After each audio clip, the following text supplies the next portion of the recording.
Estamos en el museo, en la capital histórica y cultural que es Chosmalal, capital histórica y cultural de Neuquén, porque recordemos que fue la primera capital del territorio nacional del Neuquén.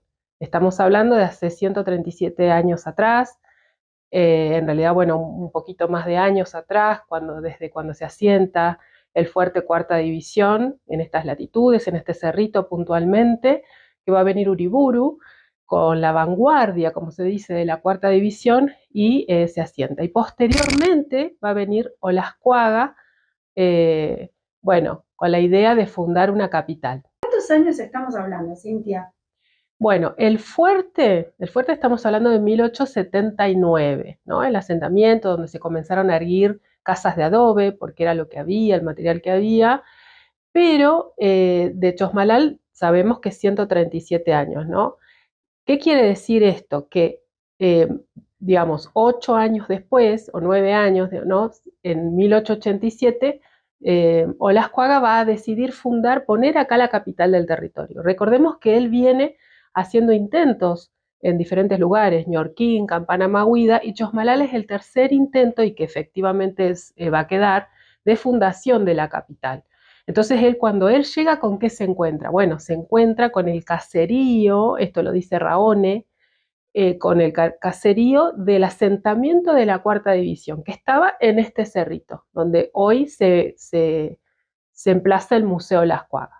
¿Y el museo cuándo se fundó y cuál fue esa primera intención de este lugar que resguarda todo lo que tiene que ver con las huellas del pasado en el presente? Bueno, el museo se va a fundar en 1966, o sea, mucho después de que ya se haya fundado Chosmalal, ¿no? Bueno, lo funda un grupo de vecinos reconocidos, se organizan, y con la participación de Gregorio Álvarez. Sabemos que Gregorio Álvarez es médico, es una figura muy importante para la historia neuquina. Eh, bueno, esto fue la policía del territorio, este edificio. Es decir, que el edificio sí tiene la edad de Chosmalal, pero el museo como tal no. ¿Qué significa la palabra Patagonia, Cintia? Bueno, todo lo que tiene que ver con nuestras nominalidades en la provincia, en el territorio, es muy importante investigarlas y buscar, digamos, antecedentes de tal. Por lo general, lo que nos circunda es los términos en mapuzungún, ¿no? Es como lo que podemos indagar y tratar de investigar y saber. Pero puntualmente en el caso de la palabra Patagonia, que uno puede pensar en el Tehuelche, en Ahoniquén, en un origen Selman, bueno, en realidad tiene sus antecedentes escritos en mapas muchísimo antes. Estamos hablando de 400 años antes, ¿no? Bueno, Raúl Mansilla, que es el profesor que vino bueno, a brindarnos la charla, la exposición, hizo una búsqueda, y también una búsqueda de índole historiográfica, con otros investigadores que buscaron lo mismo y que fueron encontrando esta palabra no solo en un mapa puntualmente que aparece, en un mapa de Medio Oriente, fíjate vos qué llamativo, sino en la literatura antigua. A remontar a 400 años antes del presente con el origen de la palabra Patagonia. La podemos pensar más en el significado de un instrumento, en realidad, más que asociar a algo, una mitad quiere decir una cosa y la otra cosa, muy propio del mapuzungún. Esto en realidad es más un significado de una pieza que existía en ese momento en un lugar determinado, y que esa pieza le va a dar nombre también a una población o a las personas que habitaban un territorio parecido, digamos, pero en las lejanías de esta tierra.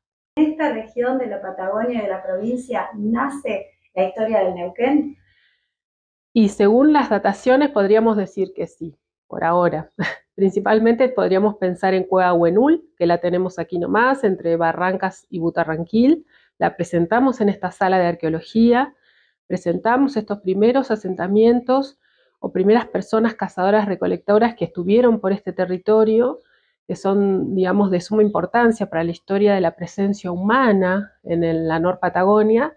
Y bueno, aquí les empezamos a contar no solo a los estudiantes, sino a los turistas, a los visitantes, la historia del Neuquén. Esto es un dibujo que se llama Francisco Host, que es un ingeniero que vino con el ejército. Fíjate que él se dibuja, hay un hombrecito con un caballo. Ajá. ¿Ves? Él se dibuja. Esto así estaba cuando llega Olascuaga. ¿Ves? ¿Ves que no está el torreón? Sin Torreón. Hay justamente los cañones, la bandera argentina, que es la que tenemos ahí en Sala de Primera Gobernación, todo un murallón, que eso era propio también de los fortines, un murallón que lo hacen aprovechando la geografía, los malales. Los malales son como esos riscos, eso también lo va a decir Rabón, esos riscos que están alrededor de este cerrito. Cuando Olascuaga llega se encuentra con esta situación, ¿ves? Rancherío, el murallón, Claro, ya no. había un Sí. asentamiento Bien. El Torreón viene entonces 4 años después de la fundación de Chosmalal. Estamos hablando de 1891.